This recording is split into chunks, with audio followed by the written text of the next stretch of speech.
Praise the lord. దేవుడు మిమ్మల్ని దీవించుగాక. ఈ దినం వాగ్దానము, స్వస్థత శీఘ్రముగా లభించును. యెషయా గ్రంథము 58వ అధ్యాయము 8వ వచనం.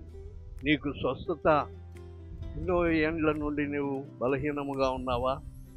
దేవుని దగ్గరికి రా. దేవుడు నిన్ను స్వస్థపరుస్తాడు. స్వస్థత అంటే శీఘ్రముగా, అతి శీఘ్రముగా, ఏ మెడిసిన్స్ చేయలేని గొప్ప మరి విడుదల, స్వస్థత కలుగు చేయవాడై ఉన్నాడు. ఈ వాగ్దానాన్ని వినికిడిలో ఆశీర్వదించుగాక. ఆమేన్.